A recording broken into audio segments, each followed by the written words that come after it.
Oi, Adalto, bom dia. Bom dia a todos.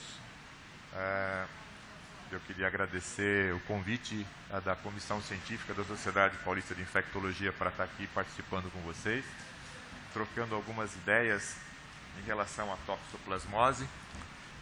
É que houve uma pequena confusão, por isso que eu estou aqui discutindo, é que não seria eu o primeiro, mas também não tem a menor importância, só tomei o lugar da Luciana rapidamente. Então, por conta da quantidade, do volume de infecção, eu hoje não vou falar de sífilis, mas se depois tiver alguma questão, a gente está disponível para discutir, porque toxoplasmose é um assunto muito extenso e vou perder muito tempo com isso. Então, vamos tentar passar algumas coisas. Deixa eu ver se eu for. É que não está aqui, né? Onde que não está aqui? Como é que eu... Ah, já foi. Pronto. Ups. Bom, eu estou andando só para frente aqui, eu quero voltar. Pronto, vamos embora. Então, só para definir claramente que toxoplasmose é uma infecção extremamente negligenciada, que traz muitos danos, principalmente em relação a lesões oculares em crianças e outras coisas como alteração cognitiva. E nós temos em torno de 190 mil casos por ano no mundo de toxoplasmose congênita, o que é uma coisa extremamente relevante e muito importante. Aqui é só para mostrar como é que se comportou e como se comporta a prevalência de toxoplasmose no Hospital São Paulo, na população atendida pelo Hospital São Paulo. E a gente percebe que nas mulheres em idade fértil, em idade gestacional, a prevalência de toxoplasmose, ela varia de 22% a 41,9% e está relacionada com a faixa etária. Então, isto aqui é uma coisa rápida. Eu poderia comparar com o que nós temos de prevalência do Fleury, que mostra números muito baixos, que são em torno de 7%, o que mostra que a prevalência nossa varia em relação à capacidade socioeconômica das pessoas e também com a faixa etária. A etiologia, o toxoplasma, tem uma espécie só, que é o Toxoplasma gondii. Ele é um parasita intracelular de animais de sangue quente. Tá? Então, mamíferos, aves, enfim, animais de sangue quente.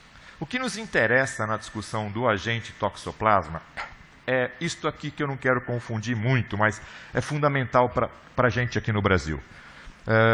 O Toxoplasma gondii, apesar de ter uma espécie só, ele tem muitos genótipos, tem muitos sorotipos, tem muitas variáveis.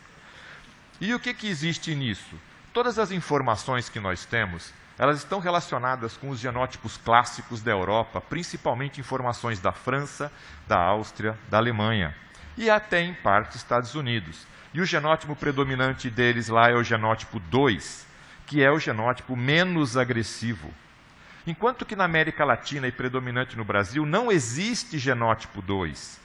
São todos genótipos atípicos e uma grande variedade de genótipos atípicos que nem permitiu que a gente conseguisse ter uma classificação capaz, decente, de comportar a grande maioria dos nossos genótipos. O que eu estou querendo dizer com isso? Toda a informação que a gente tem é de genótipo 2 e nós não temos literatura nossa para os genótipos atípicos. A gente, portanto, gera muita confusão na nossa conversa. Aqui é só para mostrar o que eu acabei de falar, mas esses estudos aqui mostram que o genótipo 1 e o atípico, eles são os que dão maior consequência no recém-nascido, são os mais agressivos, enquanto que o genótipo 2, ele é o mais tranquilo. Então, tudo que eu vou ler da França é genótipo 2, tudo que eu vou ler da Alemanha é genótipo 2. E o meu não é genótipo 2. O meu dá mais lesão ocular, Deus me livre, não é meu toxoplasma, mas o nosso dá mais lesão ocular, dá mais complicação fetal. A gente não conhece como se comporta a parasitemia do nosso toxoplasma atípico. E nós vamos discutir isso nesse período. Aqui muito rápido, só para mostrar que o toxoplasma tem um ciclo nos felinos, que é sexuado e assexuado, e tem nos hospedeiros intermediários. Então, aqui a ideia, deixa eu ver se eu consigo, olha que legal. Aqui a ideia é só para mostrar, se eu apertar aqui não vai acontecer nada, não. Aqui a ideia é para mostrar que nos felinos, eles se alimentam, geralmente de predadores menores, ele é um predador de animais menores, então ele vai comer um rato, esse rato tem o cisto do toxoplasma, esse cisto se rompe, vai formar o trofozoito, esse trofozoito depois vai fazer gametogênese e ele vai eliminar no intestino, e são os únicos que eliminam, formas como o oocisto. Esse oocisto vai para o chão, vai para o solo, sofre esporogonia, na esporogonia ele vira um agente ativo. E o que acontece com esse agente? Ele está no meio de fezes de gato, ele é um agente ativo, estou vendo as fezes de gato. Não, não está. Porque as fezes de gato somem e este esporozoito ele permanece por mais de ano infectando. Então, alimentos contaminados, água contaminada, solo contaminado, são fontes de infecção extremamente sérias. E nós não temos a capacidade de observar e dizer que tem lá um toxoplasma. Então, esse é o primeiro problema. Posto isto no oocisto, os outros animais que ingerem esse oocisto, quando eles vão entrar pelo intestino, vai aparecer o taquizoíta, o nosso famoso taquizoíta, que é a forma mais importante do toxoplasma. Esse taquizoíta vai fazer uma circulação pelo nosso organismo, carreado normalmente por células monócitas, e daí, quando a nossa imunidade começa a combater o taquizoíta, uma parcela deles é eliminada, a outra parcela se encista e vai formar cistos em músculos cardíacos, músculos esqueléticos, sistema nervoso central, predominantemente. Tá? E essa é a importância da nossa avaliação. Vocês lembrarem do cisto, do taquizoíta e do oocisto. Aqui, só para a gente lembrar como se infecta. A gente pode se infectar com o oocisto, baseado em tudo que está contaminado no solo. A gente pode se infectar pelo cisto, através da ingestão de alimentos crus ou mal cozidos, e a gente acaba lembrando de forma importante que a gestante adquire por cisto e por oocisto, mas ela transmite a infecção pelo taquizoíta. Isso é fundamental. Tá? E nós vamos ver daqui a pouco por que o taquizoíta é fundamental. O animal doméstico, na China, se você comesse um cachorro mal cozido, você poderia ter o risco do cisto.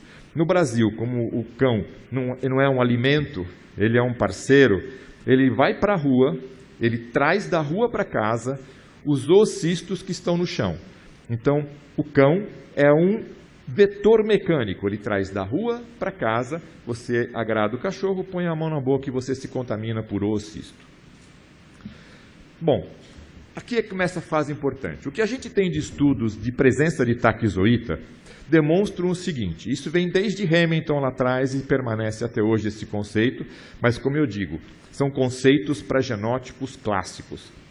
Que normalmente eu tenho essa infecção como a gente observou naquele quadrinho, eu vou fazer uma parasitemia, essa parasitemia é feita pelo taquizoíta, e quando eu começo a ter o aparecimento do meu anticorpo, isso gasta 2 semanas, 3 semanas no máximo, eu elimino parcela dos taquizoítas e os outros vão se encistar. Daí eu estou dizendo que, na média, eu vou ter 3 semanas, eventualmente 4 semanas, para interferir nos taquizoítas. Por que isso é tão importante? Porque todas as nossas medicações só funcionam no taquizoíta. Então não adianta eu tratar se eu não tiver taquizoíta. O cisto eu não trato. Então, o que a gente chama de janela de oportunidade é a presença do taquizoíta. Ok? Então, isso é um conceito importante que a gente vai usar para frente. Como é que se comporta a toxoplasmose na transmissão vertical? Ela é menor no primeiro trimestre, ela chega em torno de 6, 8%. A partir do segundo trimestre, ela chega em 40% e pode chegar de 65% a 80% no primeiro trimestre. Então, a transmissão no terceiro trimestre ela é muito alta. E como que é a gravidade, já provado em vários estudos, a gravidade é inversamente proporcional. Quando a infecção ocorre no primeiro trimestre, eu tenho 65% de chance de ter uma criança com malformação, com lesão ocular, com alteração cognitiva grave, e uma quantidade enorme de aborto aí, a gente pode discutir depois. E isso vai reduzindo nos trimestres seguintes, porém, a alteração ocular não se altera. E quando a gente tem uma toxoplasmose no terceiro trimestre, que a chance de transmissão é 80%, O risco de alteração ocular é muito alto também, mas eu não tenho tanto risco de alteração neurológica. Quem já viu, não quer ver mais. E é por isso que tem que ter rigor, muito rigor, para discutir toxoplasmose na gestação. Essa história de, não, só come a verdura na sua casa quando você lava. O que ela está vendo quando ela lava? Qual é a concentração de hipoclorito adequada para eliminar toxoplasma? Não tem, ninguém sabe. Sabe? O cloro evapora. Então não come. Tem que ser mais radical. Gosta de coisa verde, cozinha. Porque não é hora de ter esse tipo de problema. Como é que eu faço o diagnóstico? Eu estou colocando um gráfico aqui, porque o primeiro anticorpo que sobe é o IgM, junto com ele o IgA, que nós não temos disponível no nosso meio, porque custo-benefício não vale a pena ter, lamentavelmente. E daí começa a subir o IgG. Está ruim de eu apontar aqui para vocês nessa situação e falar, e eu não consigo apontar na tela, mas uma pena. Mas daí vai subir o IgG. O que eu quero tentar mostrar aqui nessa tela? Para a gente definir, nós temos pacientes com 5 anos de IgM positivo pós-infecção. Então, se eu falar que eu tenho IgG positivo e IgM negativo, dependendo do nível, e a gente tem que enxergar esse nível, pouco interfere na minha avaliação. O que eu quero dizer com isso? Quando eu olho esses números, eu preciso de número. Se o laboratório diz que é reagente, ele já comprometeu minha avaliação. Ele tem que me dar um número. Por quê? Eu tenho que enxergar começo e fim de curva, pelo menos. O que a gente usa para definir infecção...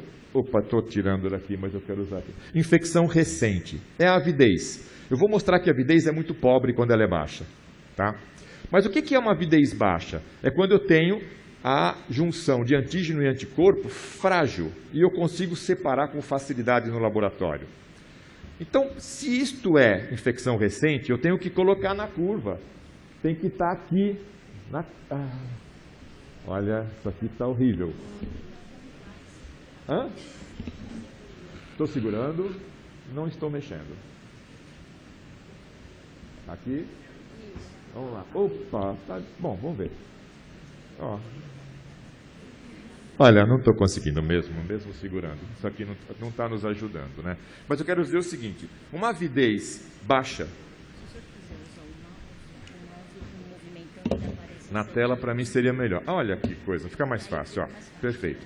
Se eu quiser discutir uma avidez baixa, eu tenho que enxergar que o resto para avidez baixa vai ter que estar aqui. Eu tenho que ter uma IgM alta, eu tenho que ter uma IgG igual ou pouca coisa ou menor, para eu poder, nesta curva, enxergar uma avidez baixa e uma evolução sorológica compatível com uma avidez baixa. Se eu tiver aqui um IgG muito alto, uma IgM muito baixa, e eu recebo uma avidez baixa, está errado. A gente já recebeu várias pacientes assim. Está errado, porque não cabe.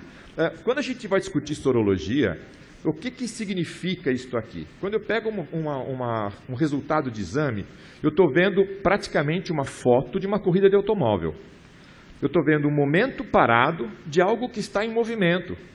Então, se eu repito isso aqui com 15 dias, eu tenho que ver uma evolução semelhante a essa na regra.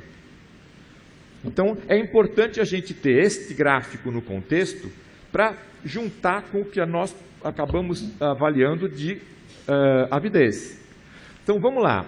O que é uma avidez? Esse conceito é esse, é a junção do antígeno e do anticorpo. Quanto mais difícil separar, mais alta é a avidez. A avidez baixa, certo? Ela normalmente significa que nós temos uma infecção nos últimos 3 meses. Mentira! Eu tenho chance de continuar com a avidez baixa numa proporção muito grande das pessoas. E esse estudo não foi feito em grávidas, são pessoas sintomáticas com infecção com linfadenopatia e, portanto, conseguiram medir o indivíduo com quadro clínico. E ele persistiu com a avidez por muito tempo. Qual é o melhor na avidez? É a avidez alta. A avidez alta, efetivamente, significa não tive infecção nos últimos 3 meses, com certeza, e muito provavelmente com 4 meses para trás. Então, esse diagnóstico é importante e esses conceitos são interessantes. Então, eu vou pegar esse estudo bem rápido, porque ele é importante, eu não posso, meu tempo está indo embora, mas ela me prometeu que ia me dar uma colher de chá. Bom, é o seguinte, só para mostrar o seguinte aqui. Esse é um estudo feito em grávidas, e de 37%, ou 21% dessas gestantes, a avidez, ela evoluiu em 3 meses de baixa para alta. Mas 79% dessas grávidas permaneceu com avidez baixa por mais de 3 meses. Sendo que destas 42% ficaram a gestação inteira com avidez baixa. Qual é o padrão que isso me dá se eu não juntar com o perfil sorológico? Nenhum. Eu vou errar muito com isso. Tá? Então, só para tomar cuidado no diagnóstico sorológico. Como é que eu trato toxoplasmose? Eu quero reduzir transmissão materno-fetal. Até arrepia quando a gente ouve isso. Porque agora eu quero passar o seguinte conceito. Para eu conseguir reduzir transmissão materno-fetal, eu tenho que ter taquizoíta. Cara, se ele dura 3 a 4 semanas, até ela fazer a sorologia, chegar no meu consultório, já foi. E esse é um conceito muito importante, que a gente tem que ter sério na cabeça. O que eu consigo fazer com mais frequência? Reduzir morbidade. Daí é uma opção. Porque eu tenho que lembrar que o taquizoíta, até onde a gente sabe, mas são os lá de fora, eles têm 3 a 4 semanas de parasitemia. E os nossos? Eu tenho alguns casos descritos, principalmente em alteração oftalmológica, que eles pegam na recidiva do toxoplasma ocular, presença de PCR no sangue. Será que isso é a regra para o nosso atípico? Não sei, não tem estudo. Será que isso é exceção e por isso foi discutido e foi publicado? Falta para a gente avaliar o nosso toxoplasma. Nossa informação vem de fora com o toxoplasma clássico. Tá? Então, vamos que vamos. Todas as medicações, todas disponíveis para tratamento de toxoplasma, só funcionam no taquizoíta. Posto isso, eu tenho 21 a 28 dias para tratar pós-infecção. Esse é meu prazo. E esse é um conceito. Eu tenho quem? Eu tenho a espiramicina. Pô, que legal. Ela chega na placenta, mas ela não passa na placenta. Então, se eu quiser discutir redução de transmissão, eu tenho que pegar essa infecção muito no começo, porque eu vou estar pegando uma mãe 90% das vezes assintomática, cujo diagnóstico é exclusivamente sorológico, e eu tenho que achar esse parasita o mais rápido possível, para poder justificar a minha espiramicina. Na França, desde 2008, eles fazem screening mensal. Todo santo mês a mulher suscetível faz teste de toxoplasmose. No Brasil, 3 vezes na gestação. Quando ela chega para a gente, você não tem o que fazer. Você tem que tentar imaginar se foi na gestação ou não. Você não vai interferir na transmissão. Enquanto que sulfadiazina pirimetamina, um remédio extremamente velho e antigo, porque é uma doença negligenciada, não tem estudo e não tem mais opções, ela passa a placenta. E eu consigo chegar no feto. A hora que eu chego no feto, eu consigo, pelo menos, reduzir morbidade fetal. Então, quando eu leio algum estudo que fala, eu vou reduzir transmissão vertical, até arrepia. Porque se ele não tiver um screening mensal, ele não tem a menor capacidade para fazer isso. Este aqui é um estudo retrospectivo de mulheres que foram tratadas com espiramicina e logo a seguir com sulfadiazina pirimetamina ou só com sulfadiazina pirimetamina. Essa é a proposta alemã. Essa autora, Andrea Rotop, fez essa proposta, é um estudo de 2012, muito bonito, muito bacana, apesar de ser retrospectivo, porque lá na Alemanha, se você fizer um diagnóstico de uma gestante com 12 semanas, ela vai tomar espiramicina até 16 e vai tomar sulfadiazina pirimetamina de 16 mais 4, pelo menos, no mínimo, tá?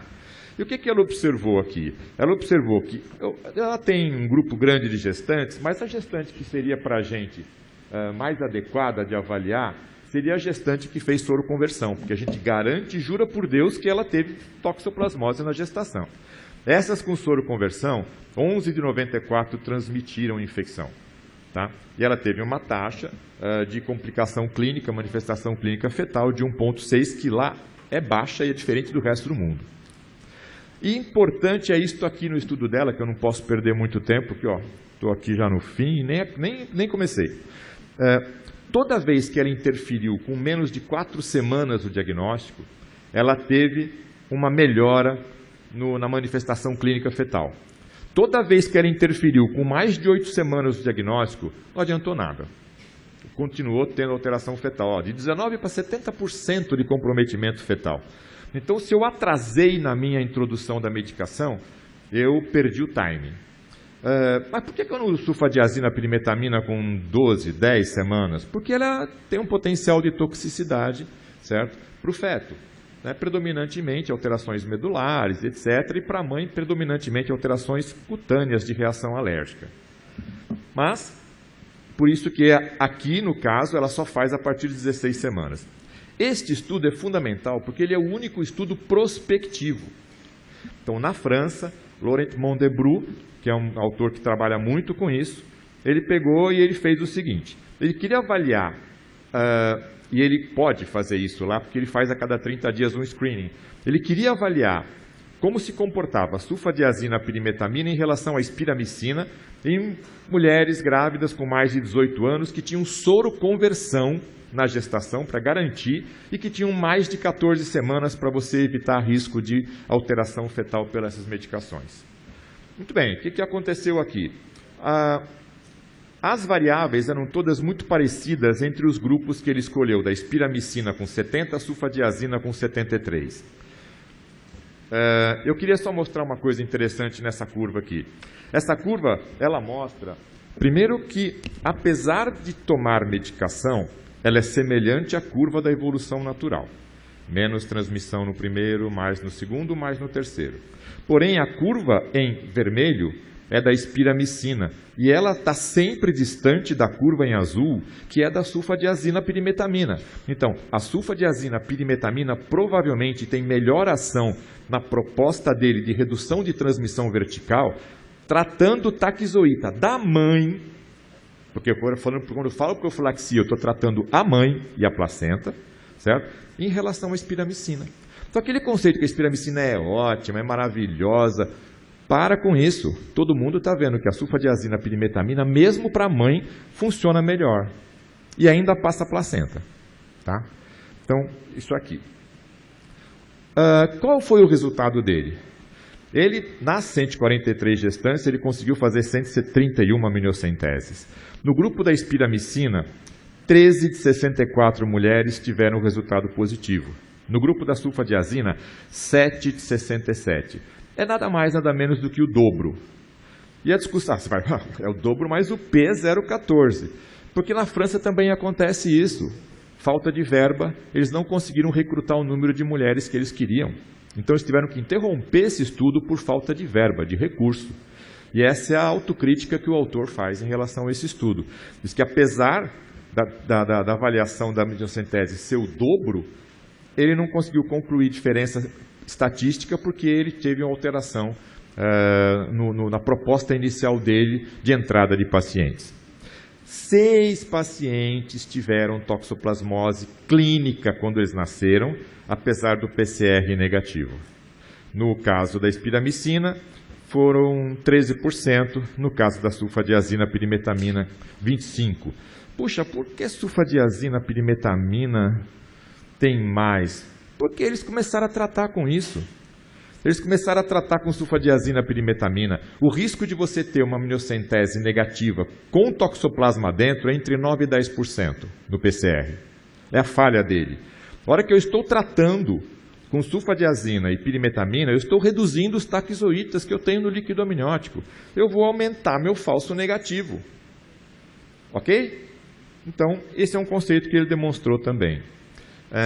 A taxa de transmissão foi com sulfadiazina 18%, com a espiramicina 30%. E quando ele pegou e comparou os tratamentos com menos de 3 semanas, certo? Ele também teve um odds ratio que bateu na trave. O que nos interessa mostrar também aqui é que o ultrassom anormal no grupo da sulfadiazina foi 0. No grupo da espiramicina, 6 em 70 tinham calcificação cerebral, tinham algumas alterações neurológicas. Então, esse é o estudo dele, e aqui eu quero passar um conceito, eu já terminei, mas eu estou acabando, juro por Deus. Isso aqui são 2 casos publicados na Inglaterra, lá eles não estavam fazendo screening, e eles chegaram nesses 2 casos, e eles encontraram ultrassom muito alterado, o feto, e foi permitido, porque lá é permitido interromper a gestação. Então, eles pegaram 2 mulheres que estavam com alteração no ultrassom e interromperam a gestação. Uma com 21, outra com 30 semanas. O que eles fizeram? Eles voltaram e pegaram o material que eles tinham coletado dessas mulheres grávidas e eles observaram que aquela que interrompeu com 21, com 14 semanas, ela tinha um IgM positivo para toxoplasmose, mostrando infecção na beira do fim do primeiro trimestre, 14 semanas. A outra que tinha 30 semanas, quando ela interrompeu a gestação, ela tinha uma sorologia positiva para toxoplasmose com 12 semanas. Ok? Vamos lá ver o que aconteceu. Na necrópsia, eles encontraram cisto em todos os tecidos, inclusive placenta. Tinha cisto em todos os tecidos. Adrenal, coração, lá. Tinha cisto em cérebro, mas tinha taquizoíte em cérebro. Como é que pode? Uma infecção de 12 semanas com 30, 18 semanas depois tem taquizoíta no cérebro, destruindo o parênquima cerebral. Então, se eu pego uma infecção com 12 semanas, eu espero um líquido amniótico com 21, quando eu fizer o líquido amniótico for dar sulfadiazina, essa criança tem uma alteração provavelmente cognitiva irreversível. São conceitos que nós temos que ter claro. Então, por que o taquizoíta está na cabeça? Porque na cabeça existe uma alteração imunológica chamada privilégio imunológico. Por que privilégio imunológico? Porque o cérebro de uma criança, numa determinada fase, não quer inflamação. A inflamação pode causar mais lesão do que o próprio parasita. Então ele evita agredir o parasita e ele fica lá brincando com os nossos neurônios. Isso é uma situação séria. É o tal do privilégio imunológico que pode aparecer em olho, testículo, placenta, sistema nervoso central. Tá? Então, só para lembrar, a infecção permanece com taquizoíta no cérebro, pelo menos nesse caso, 18 semanas pós-infecção.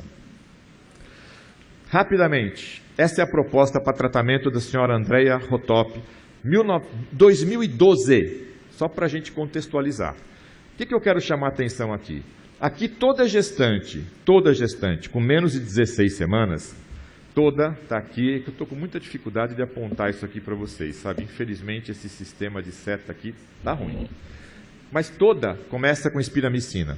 Porém, todas também que saem da espiramicina com 16 semanas vão tomar sulfadiazina pirimetamina por no mínimo 4 semanas. Ok? Então lá, todo mundo toma sulfadiazina pirimetamina. Todo mundo. Se ela começa com espiramicina, bateu 16 semanas, ela muda. Muito bem. Depois de pelo menos 4 semanas, se você tiver um PCR negativo e ultrassom normal, eles sugerem parar o tratamento. Agora, tem que discutir, PCR negativo pode ser por causa do remédio, mas que bom que eu não tenho alteração no ultrassom, apesar de você ter sua sensibilidade, porque aparentemente eu não tive alteração neurológica. Lembrar que quando eu tenho uma quando eu tenho uma reativação num paciente com HIV de uma encefalite por toxoplasma, 6 semanas de tratamento limpa completamente os taquizoítas. 4 semanas a 6 nesse cérebro dessa criança provavelmente faz o mesmo. Tá? Se por acaso der PCR positivo ou ultrassom anormal, mantenha o tratamento, muito menos por não saber o que fazer do que por informação científica a respeito. Qual é a última orientação brasileira? E eu vou terminar aqui. A última alteração brasileira, que é agora, 2022, ela faz mais ou menos parecido. Olha lá. Idade gestacional maior que 16 semanas, eu não dou espiramicina e passo para sulfadiazina. Quando eu tenho menos que 16 semanas, eu começo com esparicina e mudo para sulfadiazina. Pô, legal, a gente avançou muito nisso. Achei bem interessante. Porém, neste braço, quando eu vou fazer a amniocentese com 18 semanas, se eu tiver um PCR negativo e ultrassom normal, eu dou espiramicina. Para quê? Eu só quero... porque pode ter reativação placentária. Aonde que está documentado uma reativação placentária? Se a gente pegar a curva natural, só para a gente discutir rapidinho, se eu tivesse reativação placentária, a infecção do primeiro trimestre, ela não podia ser baixinha, porque eu tenho 2 trimestres para reativar. Então ela ia ter que continuar passando e reativando no segundo trimestre, no terceiro trimestre as 2 tinham que estar altas. Nem na história natural da transmissão do toxoplasma justifica imaginar isso. E em todos os relatos de caso, como esses que eu mostrei, na placenta tem cisto, não tem taquizoíta. Então isso aqui é muito maluco. A gente só faz isso para ter a sensação que está tratando sem saber o que está tratando, porque eu não tenho taquizoíta na mãe, eu não passo a placenta. O que eu estou fazendo? É melhor tomar um diazepínico, não é? Fica tranquilo, beleza. Daí o que acontece? Se aqui você tem o positivo e positivo para os dois, aqui você tem que tratar. Mas aí é obrigado mesmo, porque eu não tenho informação. A criança vai nascer com alteração morfológica, porque já tem ultrassom alterado, e daí eu não tenho como parar. Tá? Então, a gente só discorda é o papel da espiramicina, que ele é muito utilizado, sabe? E muitas vezes sem nenhum respaldo científico, sem nenhum sentido. Isso aqui é uma bobagem, isso aqui foi uma proposta que eu e o professor Adalto Castelos fizemos, e não vou discutir isso agora. E a conclusão é que a toxoplasmose é de fato uma epidemia negligenciada, que a triagem de gestantes suscetíveis é extremamente importante, deveria ser feita a cada 4 semanas, como é na França, que o início precoce do tratamento, mesmo com a espiramicina, reduz de fato a transmissão se eu pegar um período de menos de 3 semanas, sabe? E o tratamento com sulfadiazina pirimetamina, bem ou mal, é a melhor opção que a gente tem hoje, porque além de eu reduzir transmissão pouco, eu reduzo morbidade. Muito obrigado.